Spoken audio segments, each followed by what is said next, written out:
얘기 너무 재미없으니까 조용히 좀 하세요. 정말 사소해 보이지만요, 이런 것들만 하나씩 고쳐나가면 말하는 거에 두려움이 없어지고 주변에서 말을 참 잘한다 라는 이야기를 듣게 될 겁니다. 안녕하세요, 유어셀린입니다. 말이라는 건요, 한 사람을 나타내는 굉장히 분명한 도구예요. 그 사람 진짜 재밌더라, 그 사람 볼수록 매력있어, 그 사람이랑은 진짜 말이 안 통해, 이런 이야기들은 우리가 보통 반복된 소통을 하면서 만들어지는 이미지가 있을 때 하는 거잖아요. 사람들이 3명 이상 모인 자리에서 내가 입만 열면 뭔가 분위기가 가라앉는 것 같고, 발표를 할 때는 불안한 마음에 평소보다 말을 더 못하게 된다면, 오늘 제가 알려드릴 말을 못하는 사람들의 3가지 특징을 한번 들어보시고요, 내가 해당되진 않는지 점검해보시면 좋을 것 같아요. 첫 번째는 눈치 없는 일방적인 대화 공격이에요. 대화가 뭐죠, 여러분? 국어사전을 찾아보면 마주하고 이야기를 나눈다 라는 뜻이거든요. 그런데 주고받지 않고 이야기만 계속 하는 분들이 있어요. 준다라기보다는 내가 하고 싶은 말만 계속 던지는 거예요. 말을 못하는 사람들은 내 이야기에 심취해서 살짝 눈치가 없습니다.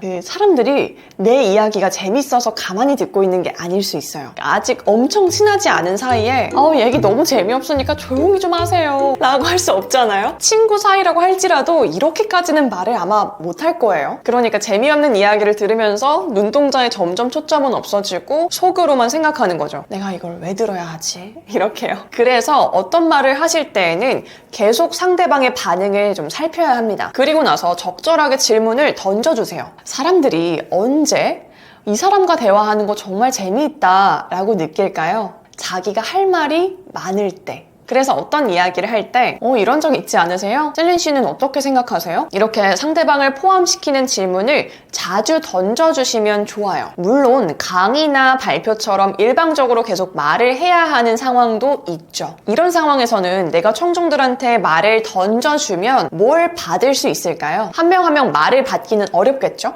이때는 감정을 받아야 돼요. 다시 말해서 발표를 하실 때에는 청중들에게 내가 어떤 감정을 이끌어낼 수 있는지를 미리 정해놓고 발표를 하는 게 맞는 거죠. 예를 들면 정보를 줘서 고마움을 얻을 건지, 공감을 줘서 감동을 얻을 건지, 위로를 줘서 힐링하는 마음을 얻을 건지, 이런 식으로 정해야 하는 거죠. 말을 잘 못하는 사람들의 2번째 특징은요, 아이 컨택을 잘 못합니다. 심안이라는 말 혹시 들어보셨나요? 이 눈을 통해서 마음을 들여다볼 수 있다라는 의미인데요, 그만큼 말을 할 때 중요한 게 눈빛이라는 거죠. 말을 잘 못하는 분들은요, 발표만 하면 청중들을 잘 못 쳐다보고 눈을 너무 자주 깜빡이거나 허공을 보거나 노트북이나 대본만 쳐다보고 있어요. 오늘 발표할 내용은 말을 잘하는 사람의 특징을 해볼 건데요, 1대1로 대화를 할 때에도 상대방을 잘 안 쳐다보는 분들이 있죠. 이 눈을 마주치지 않으면 내 말에 자신감이 없다는 마음을 들키고 싶지 않아 보여서 상대방과 대화할 때 호감을 주기가 굉장히 어려워집니다. 근데 눈을 마주치는 게 어려운 분들은 이거를 알고 있다고 해도 바로 고치는 게 굉장히 힘들죠. 왜냐면 이미 습관이 됐을 가능성이 높거든요. 이걸 해결할 수 있는 방법을 알려드릴게요. 일단 첫 번째는 자신감을 키우는 겁니다. 말에 자신감이 없을 때 호흡이 불안정해져서 목소리가 떨리게 되고 또 시선도 흔들리게 돼요. 만약에 발표를 하면요,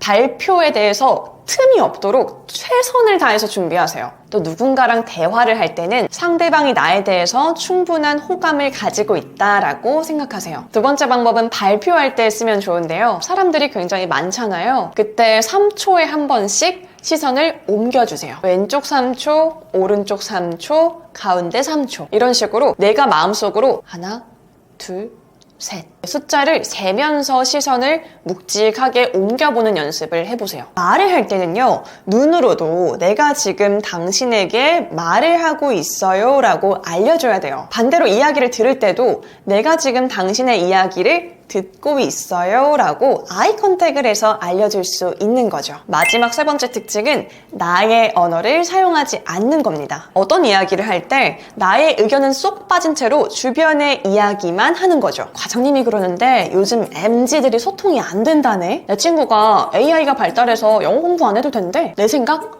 나는 뭐 글쎄. 물론 세상 돌아가는 이야기를 많이 아는 게 나쁘다는 이야기가 아닙니다. 문제는 많은 이야기를 받아들이기만 하고 내 생각으로 소화하지 않는 거죠. 영상이나 책을 보고 논리적으로 내 생각은 어떤지 정리하는 사람과 사람들의 댓글이나 여론만 보고 그런가 보다 하는 사람의 깊이는 달라질 수밖에 없는 거죠. 책 대화의 기술에 이런 말이 있어요. 우리가 스스로에게 느끼는 힘은 대부분 자신감 있게 나 자신을 표현하는 능력에서 나온다. 그러므로 자신의 목소리를 내는 능력을 개발하는 것은 존경심과 자기 확신을 얻는 과정에서 중요한 단계다. 우리가 표현하는 의견과 생각, 그리고 취향이 우리만의 것임을 분명하게 표현해야 한다. 그리고 그 말에 대한 모든 책임을 질 용기를 가져야 한다. 자신의 의도와 감정은 오로지 나만의 것임을 명확하게 주장하자. 여기서 저는 의견과 생각 그리고 취향이 우리만의 것임을 분명하게 표현하고 그에 대한 책임을 질 용기를 가져야 한다는 게 핵심이라고 생각해요. 보통 내 생각이 아니라 남의 생각을 빌려서 이야기하는 경우에는 내가 하는 말에 책임을 지고 싶지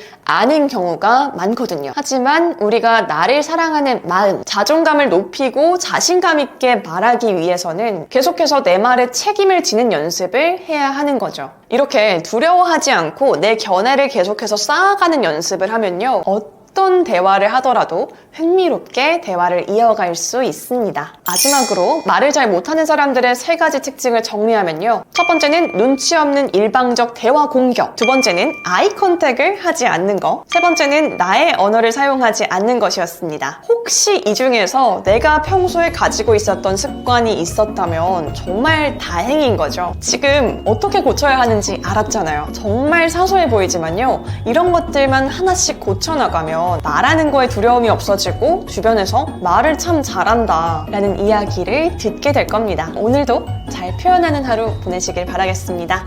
안녕!